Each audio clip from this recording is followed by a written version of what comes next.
The Book of Leviticus, Chapter 11, verse 1 to 47. And the Lord spake unto Moses and to Aaron, saying unto them, Speak unto the children of Israel, saying, These are the beasts which ye shall eat among all the beasts that are on the earth. Whatsoever partake the hoof, and is cloven-footed, and cheweth the cud, among the beasts, that shall ye eat. Nevertheless these shall ye not eat of them that chew the cud, or of them that divide the hoof, as the camel, because he cheweth the cud, but divideth not the hoof, he is unclean unto you.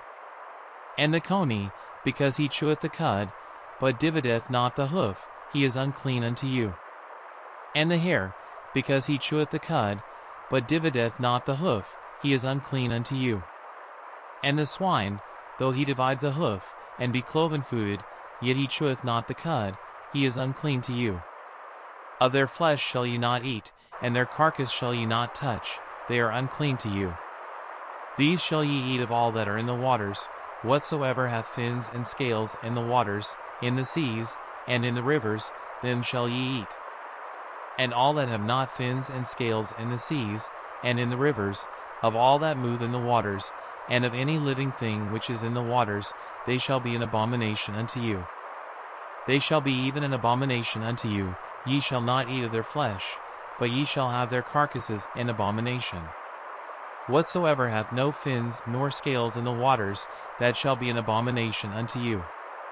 And these are they which ye shall have an abomination among the fowls, they shall not be eaten, they are an abomination, the eagle, and the ossifrage, and the osprey, and the vulture, and the kite after his kind, every raven after his kind, and the owl, and the night hawk, and the cuckow, and the hawk after his kind, and the little owl, and the cormorant, and the great owl, and the swan, and the pelican, and the gear-eagle, and the stork, the heron after her kind, and the lapwing, and the bat.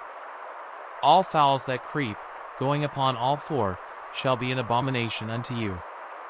Yet these may ye eat of every flying creeping thing that goeth upon all four, which have legs above their feet, to leap withal upon the earth. Even these of them ye may eat, the locust after his kind, and the bald locust after his kind, and the beetle after his kind, and the grasshopper after his kind. But all other flying creeping things, which have 4 feet, shall be an abomination unto you.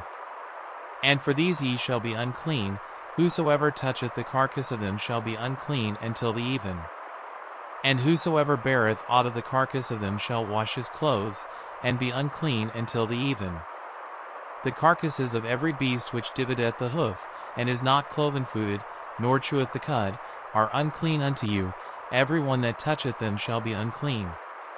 And whatsoever goeth upon his paws, among all manner of beasts that go on all four, those are unclean unto you, whoso toucheth their carcass shall be unclean until the even. And he that beareth the carcass of them shall wash his clothes, and be unclean until the even, they are unclean unto you. These also shall be unclean unto you among the creeping things that creep upon the earth, the weasel, and the mouse, and the tortoise after his kind, and the ferret, and the chameleon, and the lizard, and the snail, and the mole. These are unclean to you among all that creep, whosoever doth touch them, when they be dead, shall be unclean until the even. And upon whatsoever any of them, when they are dead, doth fall, it shall be unclean, whether it be any vessel of wood, or raiment, or skin, or sack, whatsoever vessel it be, wherein any work is done, it must be put into water, and it shall be unclean until the even, so it shall be cleansed. And every earthen vessel, whereinto any of them falleth, whatsoever is in it shall be unclean, and ye shall break it. Of all meat which may be eaten, that on which such water cometh shall be unclean, and all drink that may be drunk in every such vessel shall be unclean. And everything whereupon any part of their carcass falleth shall be unclean, whether it be oven, or ranges for pots, they shall be broken down, for they are unclean, and shall be unclean unto you. Nevertheless a fountain or pit, wherein there is plenty of water, shall be clean, but that which toucheth their carcass shall be unclean. And if any part of their carcass fall upon any sowing seed which is to be sown, it shall be clean. But if any water be put upon the seed, and any part of their carcass fall thereon, it shall be unclean unto you. And if any beast, of which ye may eat, die, he that toucheth the carcass thereof shall be unclean until the even. And he that eateth of the carcass of it shall wash his clothes, and be unclean until the even. He also that beareth the carcass of it shall wash his clothes, and be unclean until the even. And every creeping thing that creepeth upon the earth shall be an abomination, it shall not be eaten. Whatsoever goeth upon the belly, and whatsoever goeth upon all four, or whatsoever hath more feet among all creeping things that creep upon the earth, them ye shall not eat, for they are an abomination. Ye shall not make yourselves abominable with any creeping thing that creepeth, neither shall ye make yourselves unclean with them, that ye should be defiled thereby. For I am the Lord your God.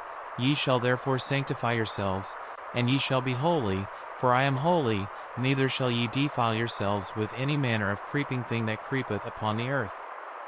For I am the Lord that bringeth you up out of the land of Egypt, to be your God.